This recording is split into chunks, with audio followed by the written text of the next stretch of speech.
my current circumstances are strange. Perhaps not against the grand totality of the universe, or even against any average of human experience, but even from my own perception. Strange. I fear that some may not take these experiences seriously. So, to avoid arguing what few will believe anyways, I present this journal of sorts instead as a storytelling sleep aid.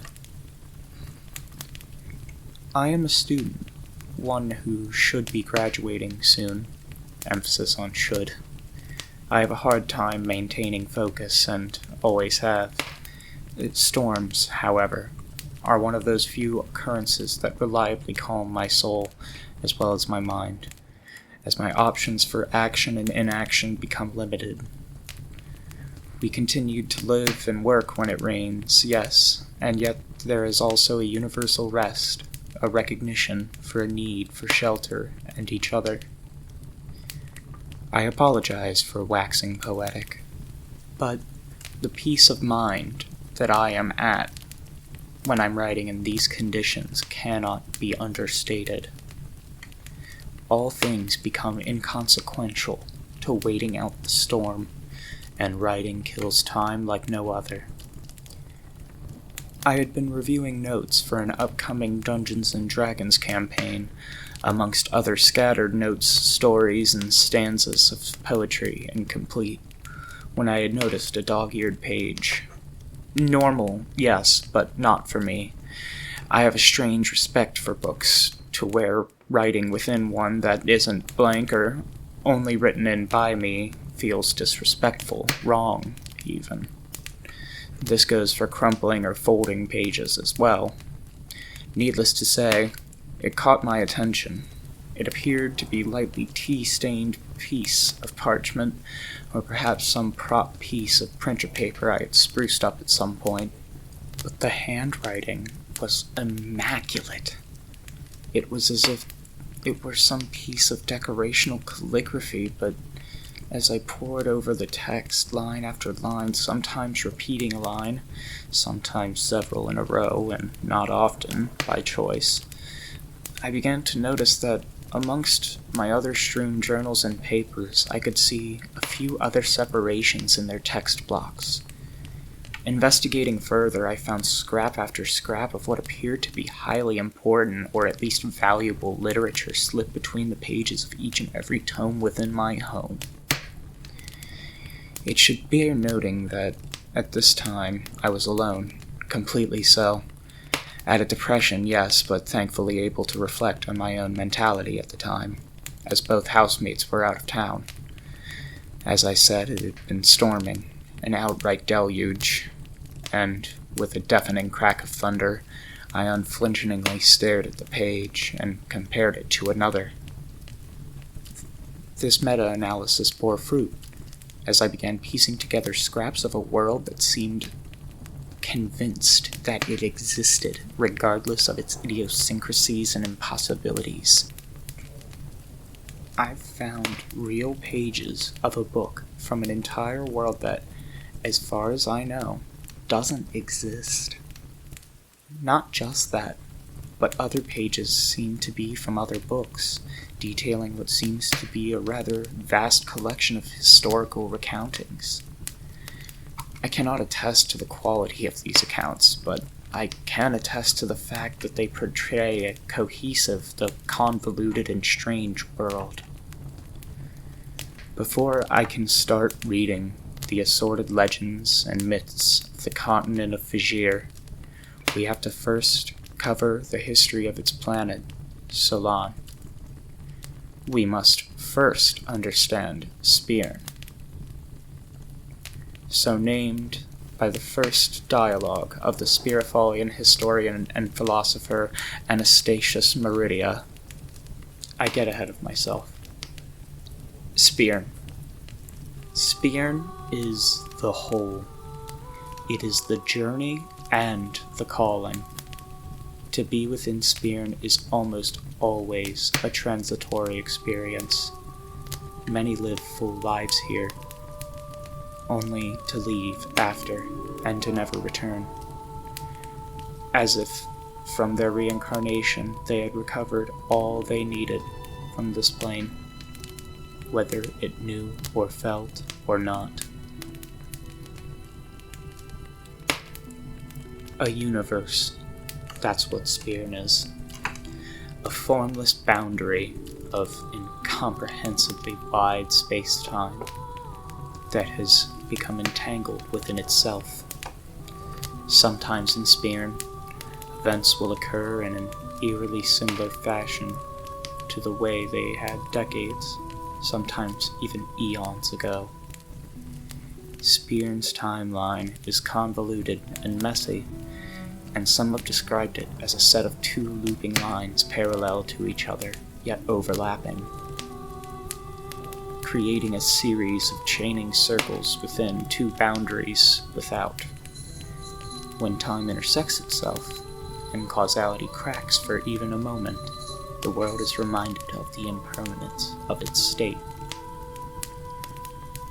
The alternative explanations being a fractal timeline, as well as several layers of oddly looping but concurrent and occasionally intersecting timelines. Most of this metaphysical jargon and the understanding of time typically doesn't apply in the average inhabitant's life, to their knowledge. In fact, the only precedence or call for such explanations or speculations is as an explanation to different, sometimes unknown cultures' art predicting coming events exactly, a sense of deja vu between strangers that had quite possibly met in a previous life, and most importantly, the constancy and mentions of a quote-unquote looking glass dawn at the end of times.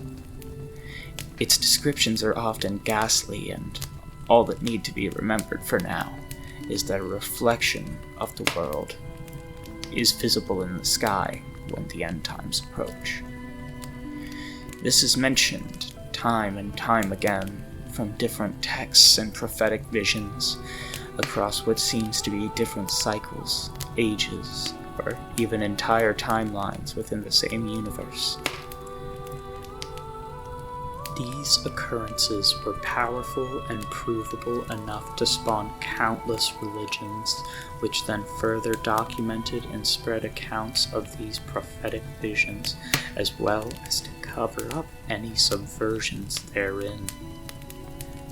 I believe these individuals actually did see this approaching, though whether or not it occurred again and again, or simply has yet to, or potentially already has, and is simply being recalled to the wrong mind, if such a thing is possible, I cannot say.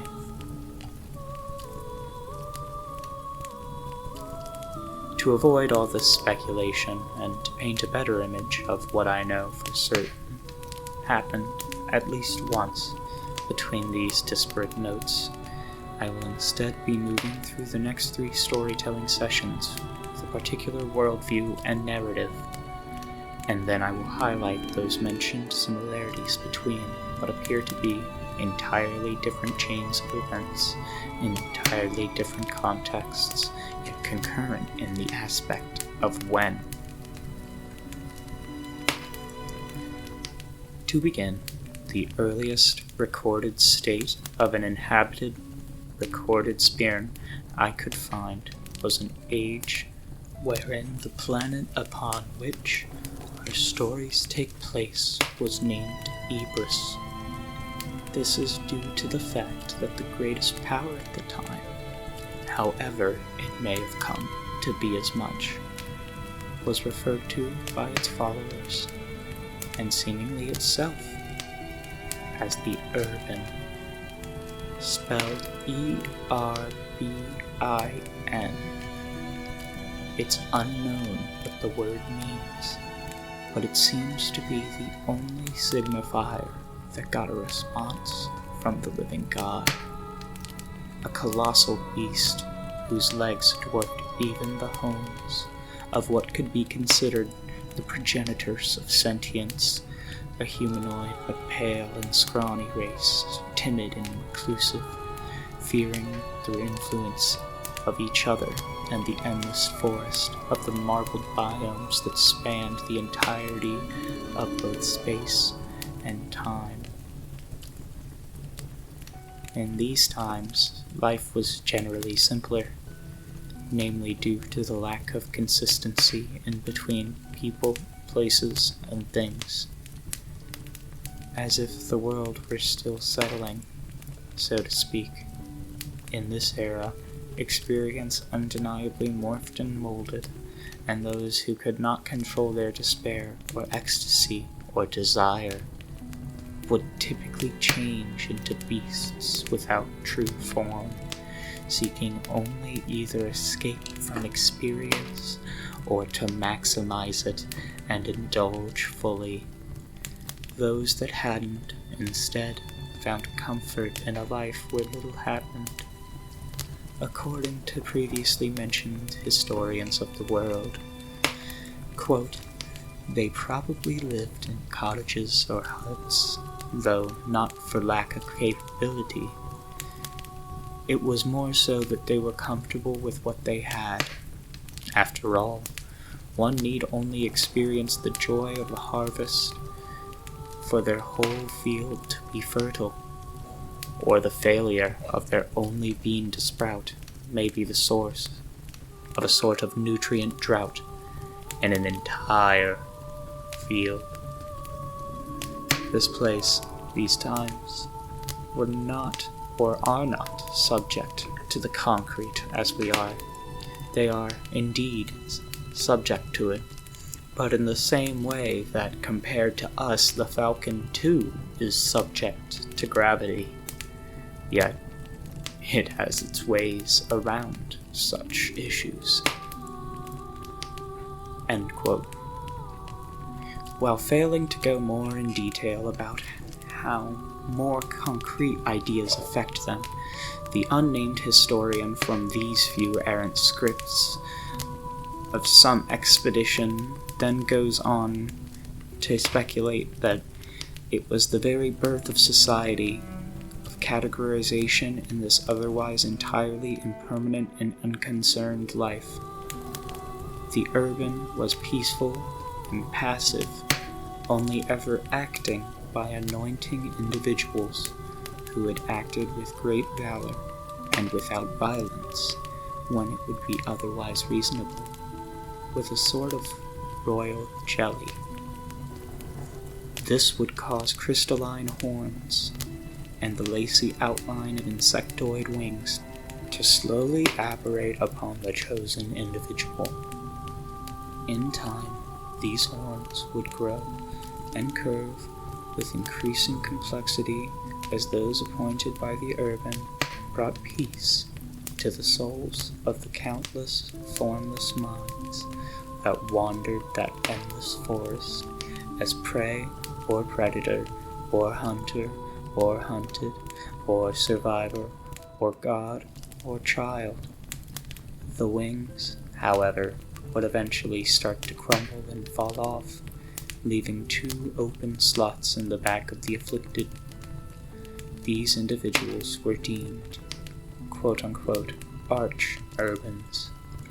This title is in entirely lowercase lettering. It is unsure if the bestial god simply didn't understand the meaning of the prefix arch, or if the meaning had mattered less than simply how it sounded to the behemoth. It mattered little, given its supposed role of keeping the world manifest through its meditation. It was by the beast's desire to eat, sleep, and reproduce that all other things followed suit. Within the journal owned by the scholar heading the expedition are references to several supposed colleagues, as well as their theories that the Iberian age in its entirety could simply be the dream of the gargantuan simpleton god. Though repeatedly referred to as capable of less mentally, often by what appears to be some etched mural representing the age, found on a slab that only bore the smallest bumps and grooves of text worn from the most part. The translation may be rough, but it describes the urban as Holy Mother Cow who smiles upon her young, great colossal beast whose roots are 3 men wide at their slimmest, gargantuan dreamer of the ferns and forms of water, whose bodies carry nations. Hear our prayer and see the blood spilled pursuing your path.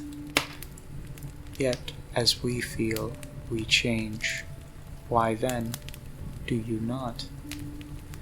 Great mother of silt and grass, whose underside, impossibly high, even to the soaring heron, where is our night? Where is our slumber in our life, that we may stop thinking, stop changing, stop acting? Where is our respite? It seems that the beast has some sort of torso or trunk, with vegetation growing out from it, or possibly other limbs that seem to mimic vegetation.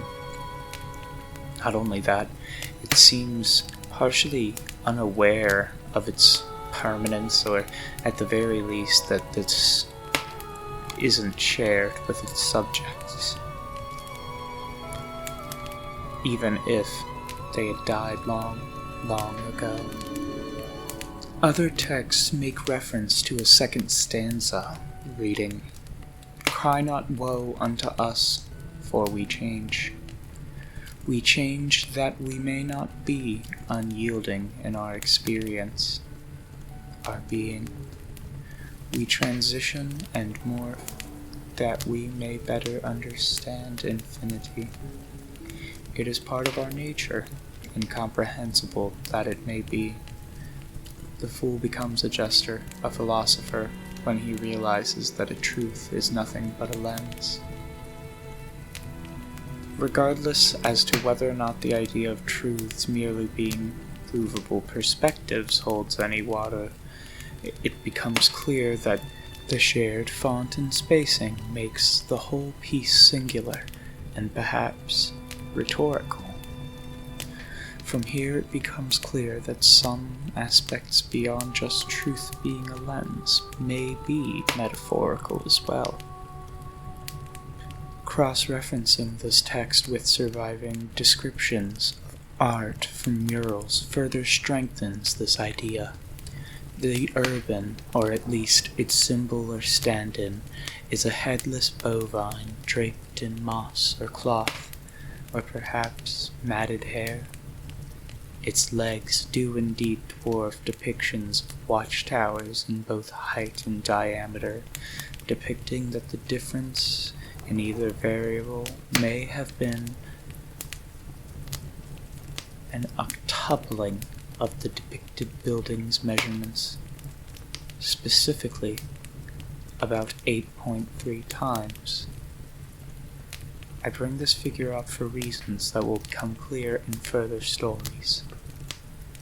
So, now we have an image of the primordial world, its people and beasts, synonymous as they may be, some semblance of their religion, and the living God that inhabited it. Though far from the detailed stories of the Fajirian times, there are stories that survive from and within this period too.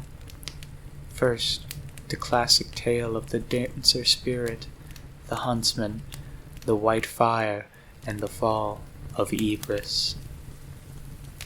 But perhaps that's a story for another night.